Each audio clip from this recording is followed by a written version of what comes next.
Bonjour, monsieur le coordinateur Kelvin Bouja. Bonjour, monsieur le journaliste.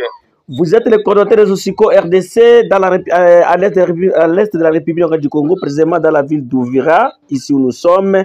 Vous pouvez nous donner la situation de la ville parce que pour le moment, nous voyons que toutes les activités sont fermées, la situation est toujours confuse et les Congolais ont besoin de savoir qu'est-ce qui se passe exactement ici dans notre ville d'Ouvira. Merci, monsieur le journaliste, par rapport à la question posée. Vous allez comprendre avec moi que ça n'a pas commencé aujourd'hui, ça a commencé depuis les lundis. Oui. Oui. Ça a commencé depuis les lundis parce qu'il y avait eu quelques perturbations sécuritaires.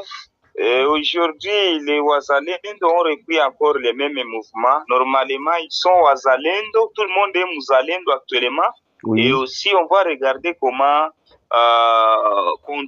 contrecarrer l'ennemi. Parce que vous savez qu'hier, nous étions surpris. Oui. Aux environs de 12h et 11h, on a mené le général Olivier Gassita. Vous-même vous connaissez son parcours. Oui. Olivier Gassita, avant que Bukavu ne tombe pas, il travaillait avec général Eyave Filemon à Bukavu. Ce sont eux qui ont facilité la prise de Bukavu, Calais. Donc plusieurs villages ont été récupérés par les rebelles d'IM23 et AFC, oui. Appuyés par les rebelles de Twirwaneho. Oui. Et à part ça, messieurs les journalistes, vous allez comprendre avec moi, et aussi dans les hauts et moyens plateaux des territoires d'Ouvira, Fizi et Mwenga, il y a plusieurs groupes armés locaux étrangers, les Ngomino, Twirwaneho, Android, Red Tabara, FNL. Oui. Ces gens sont toujours en alliance, mais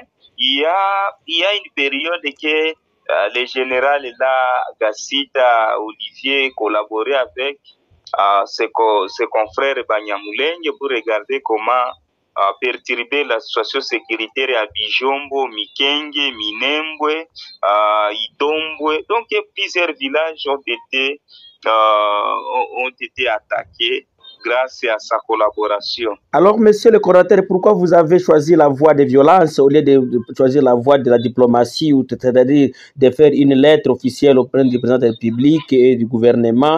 Oui, monsieur le journaliste, monsieur le journaliste, vous allez comprendre avec moi que les Ouazalendo, ce qu'ils ont fait et ce qu'ils sont en train de faire, vraiment, c'est parmi les normes ou bien la loi de notre constitution. Parce que lorsque vous lisez l'article 26 de notre constitution, oui. Montre que s'il y a ça ne voit pas quelque chose qui ne marche pas dans un pays XY, les habitants doivent s'élever, doivent se soulever. Mais alors, on doit quand même informer avant 48 heures. C'est la chose qui n'était pas faite, messieurs les journalistes. Raison pour laquelle, d'ailleurs, nous présentons nos sincères condoléances aux familles des victimes parce que pour le moment, nous avions déjà enregistré des morts dans la ville d'Ouvira parce qu'il y a eu quelques coups de balles qui ont été tirés les matins et les gens vraiment ont été blessés. Il y a ceux qui sont internés à l'hôpital général de référence d'Ouvira pour recevoir les soins appropriés. Mais la logique des choses, la revendication existe, messieurs les journalistes. Oui, vous êtes le coordonnateur de la Sosico RDC. Alors, que dit le gouvernement provincial? Parce que nous espérons que vous pouvez entrer aussi en contact avec les gouverneurs et d'autres ministres. Comme aujourd'hui, la ville d'Ouvira, c'est là où se trouve la capitale de la province. Que dit le gouvernement provincial sur cette question de la nomination du gouverneur général? Merci pour la question. Merci pour la question. Vous allez comprendre que je suis le coordinateur de la Société civile des compatriotes congolais Sosico RDC et chercheur en matière sécuritaire. Maintenant, les autorités provinciales disent que d'ici là, la situation sera calme, les activités vont reprendre. C'est ça. Les autorités donnent toujours des promesses, messieurs les journalistes. Oui. Alors, monsieur le coordinateur, comme nous le savons, aujourd'hui, l'ennemi est à Mouranvia, dans les hauts plateaux du territoire d'Ouvira. Quel est l'impact sécuritaire pour les gens, parce que vous êtes aussi chercheur en matière de sécurité. Alors, qu'est-ce que vous pouvez dire à toute la population congolaise qui sont au pays et ceux-là qui sont à l'étranger sur la situation dans les hauts et moyens plateaux du territoire de Fizi, Ouvira et Mwenga? Merci pour la question. Par rapport d'abord à la population dans les hauts et moyens plateaux d'Ouvira, Fizi et Mwenga, je peux les appeler d'abord à un esprit patriotique de pouvoir dénicher, dénoncer tout cas suspect. Donc, lorsqu'il y a un civique qui est quelque part, il faut toujours les dénicher auprès des instances sécuritaires. Et à part ça, messieurs les journalistes, la population doit comprendre que les combattants résistants Wazalendo en collaboration avec nos forces loyalistes et les FARDC ont un seul mode opératoire, ont un dénominateur commun, c'est la sécurité et la paix des paisibles citoyens et leurs biens.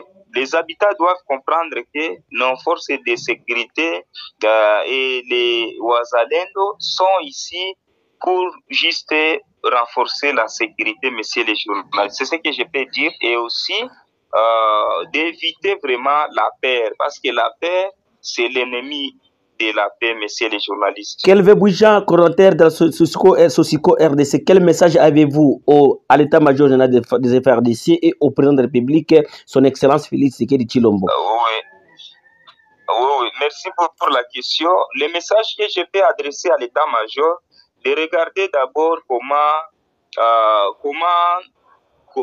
suspendre cette nomination nommant le général Olivier Gassida Ouvira, vraiment de regarder comment sursoir cette nomination. Parce que, messieurs les journalistes, même dans une église, quand on vous nomme, vous devenez déjà un pasteur.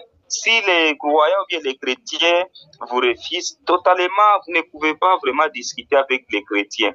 Raison pour laquelle le chef de l'état-major doit regarder comment reprendre, comment sursoir sa nomination. Et aussi, le chef de la République, son Excellence Antoine Félix Tshisekedi Tshilombo, doit regarder vraiment comment nous renforcer la sécurité, parce qu'on ne comprend pas, messieurs les journalistes, de temps à temps, on est en train de perdre les habitats, il y a toujours pillage des biens des paisibles citoyens, les histoires paraissent vraiment.